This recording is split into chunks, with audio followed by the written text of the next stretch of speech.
आज हम लोग चर्चा करेंगे हिंद चीन से संबंधित बात पर चर्चा करेंगे। हिंद चीन जो है एशिया महादेश के अंग है। यह दक्षिण पूर्व एशिया में हिंद चीन देश से अभिप्राय हमारा है कि तत्कालीन समय में 3 लाख वर्ग किलोमीटर में फैला हुआ एक प्रायद्वीपीय क्षेत्र है। हिंद चीन जो है, हमारी चर्चा है हिंद चीन से संबंधित। हिंद चीन, यहाँ कई सारी राष्ट्रवादी आंदोलन भी हुए, इस पर कई सारी समस्याएं भी आई, झेला भी। और हिंद चीन कहने का मतलब क्या है, इसमें ही हिंदुस्तान का भी बात आता है, चीन का भी बात आता है। तो ये दक्षिण पूर्व एशिया में हिंद चीन देश है। किधर है? दक्षिण पूर्व एशिया में। यह लगभग 3 लाख वर्ग किलोमीटर में फैला हुआ है। हिंद चीन लगभग 3 लाख वर्ग किलोमीटर में है। वर्ग किलोमीटर में फैला हुआ है। मूल रूप से यह 2.80 लाख वर्ग किलोमीटर है, जिसको माना जाता है कि लगभग ही इतना है। ठीक ना? ये क्या है? लगभग में है। लगभग में मूल रूप से है 2.80। ठीक बा, इसको लगभग में 3 लाख वर्ग किलोमीटर मान लिया गया है।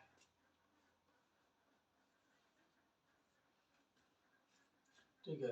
अब इसके यहाँ से लेकर के, ठीक है, ये जो सीमा आप लोग जो देख रहे हैं, ऐसे ऐसे ये सब जो है यहाँ तक चीन का सीमा है। सब ये किसका सीमा है?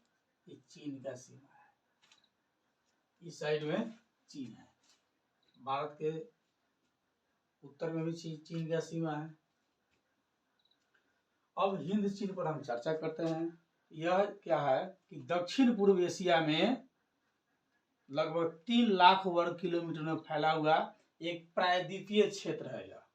ठीक है, 3 लाख वर्ग किलोमीटर में है। और क्या है? 3 लाख वर्ग किलोमीटर में फैला हुआ एक प्रायद्वीपीय क्षेत्र है।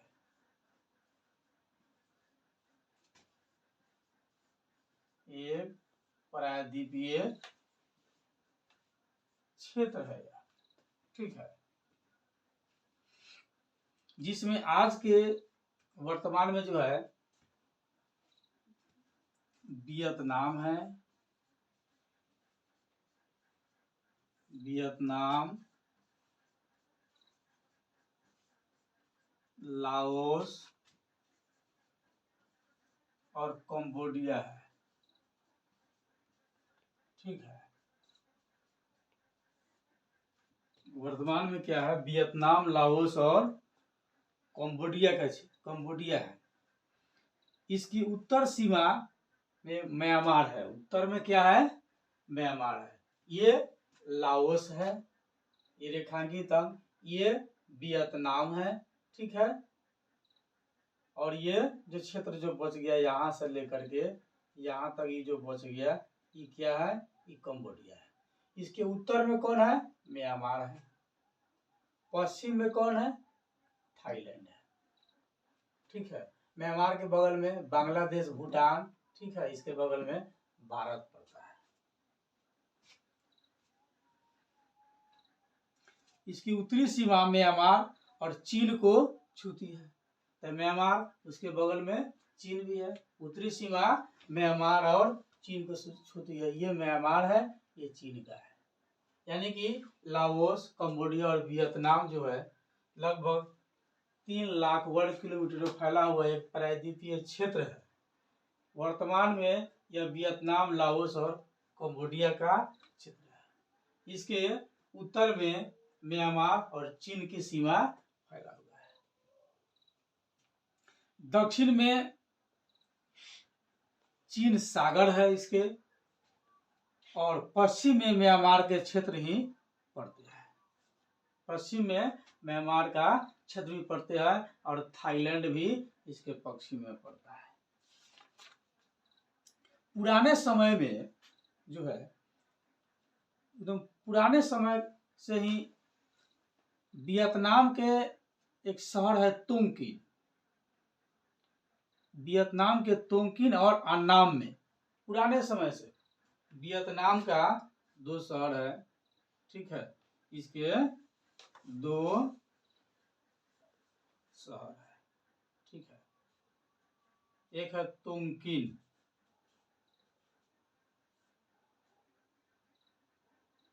ठीक है, एक तोंकिन है और एक ठो अन्नाम है।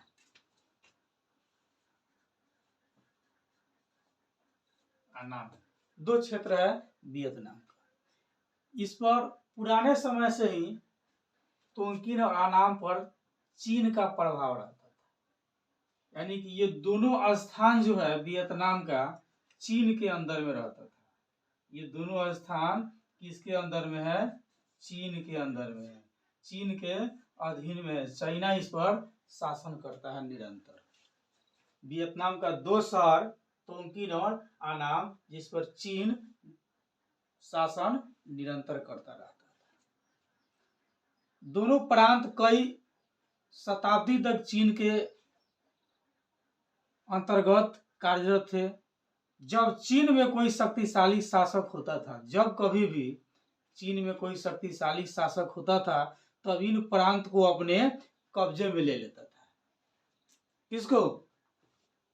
तोंकिन और अन्नाम में। जब चीन का कोई शासक जब आता था ताकतवर, तो वह तोंकिन और अन्नाम को अपने अंदर में ले लेता था, उस पर अपना अधिकार जमा लेता था, ठीक है। और फिर जब कभी चीन का शासक कमजोर पड़ता था, तो फिर वियतनाम इस शहर को अपने अधिकार में ले लेता था।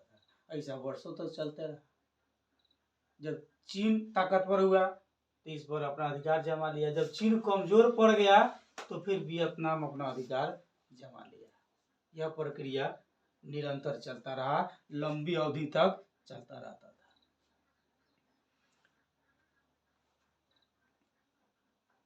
अब ये क्षेत्र स्वतंत्र होने के लिए निरंतर प्रयास करता रहता था, लेकिन चीन जब शक्तिशाली होता था तो कब्जा में ले लेता था, जब चीन कमजोर पड़ता था तो फिर वियतनाम ले लेता था। इस प्रकार से इसकी कई धीरे धीरे इन लोगों की आर्थिक स्थिति भी कमजोर हो गई। इसके बावजूद भी वियतनाम के जो 2 शहर तोंकिन और अन्नाम है, वो लोग अपने संस्कृति को नहीं छोड़ा। इसके बावजूद भी वो लोग अपनी संस्कृति पहचान को नहीं छोड़ा, संस्कृति को और अपनी लिपि का दोनों का विकास किया हो। बार बार गुलाम होता था, फिर आजाद हो जाता था, गुलाम होता था, फिर आजाद हो जाता था। इसके बावजूद भी यह क्या किया, ये अपने संस्कृति और लिपि 2 को बचा करके रखा। संस्कृति और लिपि को ही बरकरार रखा। अब विथ जो है ये इसका प्रोग्रेस भी किया, आगे भी बढ़ाया अपने संस्कृति को। जब कोई देश किसी के ऊपर शासन करता है तो सबसे पहले उसके शिक्षा को वह डैमेज करता है, उसके बाद उसके संस्कृति को डैमेज करेगा। धीरे धीरे जब संस्कृति को खत्म कर देगा किसी को, तो स्वतः जो है वह गुलाम बन जाएगा। जैसे भारत में पश्चिमी सभ्यता का प्रचार हुआ, लोग पश्चिमी सभ्यता का कार्यक्रम भी करता है, बहुत सारा क्रियाकलाप जो पश्चिमी सभ्यता के लोग अनुरूप में काम करता है। तो ये विषम परिस्थिति में भी तोंकिन और अन्नाम अपनी संस्कृति और लिपि का विकास करता रहा, इसको छोड़ा नहीं। बौद्ध धर्म के साथ साथ कन्फ्यूशियन के दर्शन का पूरा प्रभाव उस क्षेत्र पर था। इस क्षेत्र पर किसका था? बौद्ध धर्म और कन्फ्यूशियन का प्रभाव था निरंतर। अब ये हम चीन की चर्चा कर रहे थे। दूसरी तरफ जब हम चर्चा करते हैं तो दूसरी तरफ लाओस और कंबोडिया, ये वियतनाम के दो शहर तोंकिन और अनाम पर चीन का प्रभाव था। दूसरी तरफ लाओस और कंबोडिया पर दूसरी तरफ हम चर्चा करते हैं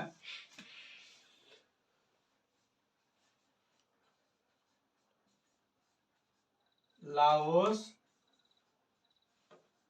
और कंबोडिया,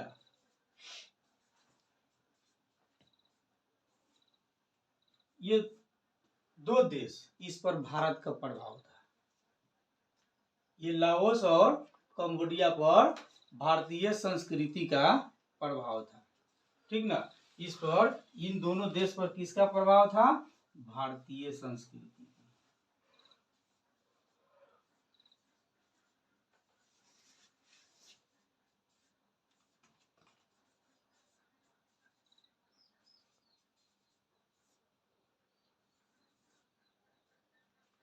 ठीक है, लाओस और कंबोडिया पर भारतीय संस्कृति का प्रभाव था। चौथी शताब्दी में जो है कम्बोज राज्य की स्थापना हुई थी।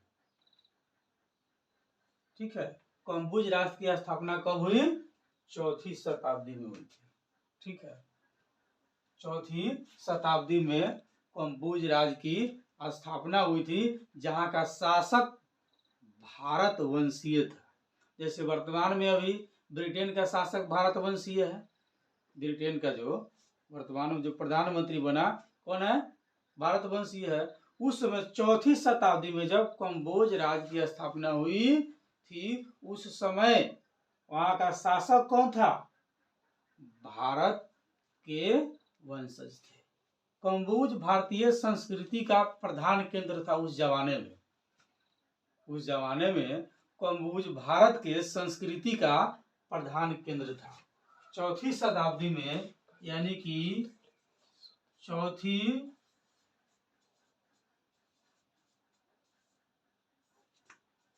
शताब्दी में कम्बोज भारत की संस्कृति का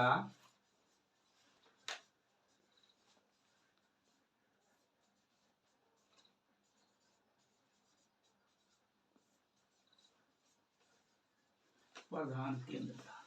चौथी शताब्दी, अभी 21वीं शताब्दी चल रहा है।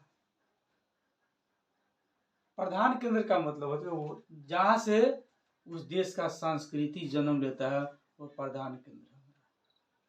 जैसे वर्तमान में अयोध्या भारत का प्रधान केंद्र बन गया, काशी विश्वनाथ भारत का प्रधान केंद्र बन गया। उस जमाने में हिंदुस्तान का हिंदुओं के धार्मिक दृष्टि से, सांस्कृतिक दृष्टि से जो है कम्बोज यानी कंबोडिया भारत के संस्कृति की जो है प्रधान केंद्र था, मुख्य।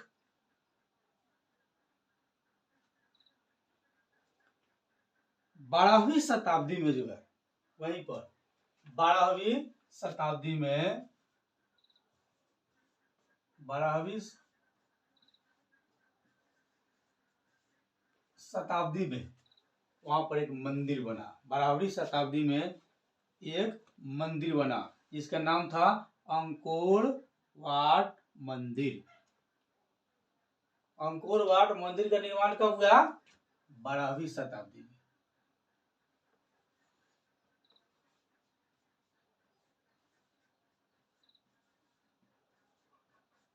अंकोर वाट मंदिर का निर्माण कब हुआ? 12वीं शताब्दी में जो है इसका निर्माण हुआ। इसमें किस भगवान का मूर्ति था? विष्णु भगवान का मूर्ति था। किस भगवान का मूर्ति था? विष्णु भगवान का मूर्ति था।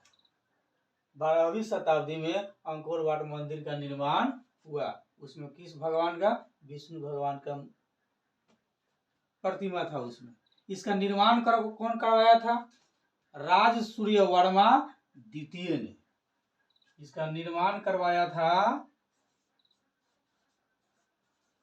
राजसूर्य वर्मा द्वितीय ने। निर्माण करता है मंदिर कौन बनवाया? राजसूर्य वर्मा द्वितीय ने अंकोर वाट मंदिर का निर्माण 12वीं शताब्दी में करवाया, जिसमें विष्णु भगवान की प्रतिमा थी। और यह हिंदू का यह जो है हिंदू के संस्कृति का प्रधान केंद्र था। 4वीं शताब्दी से ही प्रधान केंद्र था। अब इसके बाद हम आगे चलते हैं। 16वीं शताब्दी में कंबुज का पतन हो गया। 16वीं शताब्दी में क्या हो गया? कंबुज का पतन हो गया।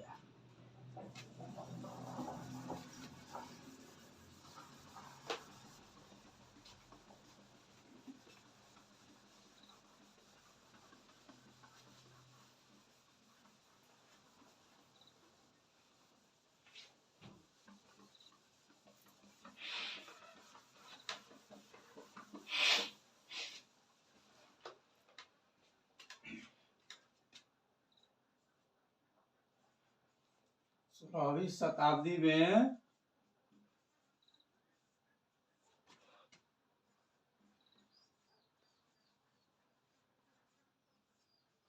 कंबुज का पतन हो गया। किसी कारण से यह अपने अस्तित्व में अब नहीं रहा है। ठीक है, अब पतन हो गया और मध्यकाल में आंतरिक संघर्ष की स्थिति उत्पन्न हो गई। इसके बीच का जो समय चला उसमें आंतरिक संघर्ष चलने लगा। यह संघर्ष लंबी अवधि तक चला और इस प्रकार इस क्षेत्र के कुछ देश पर चीन का अधिकार था।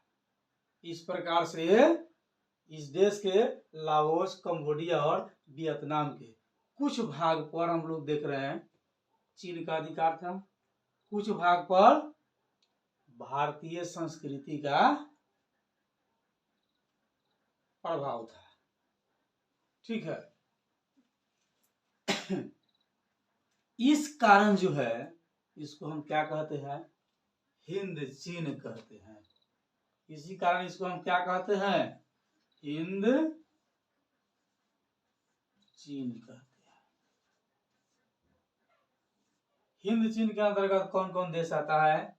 लाओस, कंबोडिया और वियतनाम। वियतनाम के 2 शहर थे, एक तोंगकिन, दूसरा अनाम। उस पर चीन का प्रभाव निरंतर बना रहता था। जब चीन अधिक शक्तिशाली होता था दोनों शहर को अपने अधिकार में ले लेता था। जब चीन कमजोर पड़ता था फिर जो है उसको वियतनाम अपना अधिकार कर लेता था।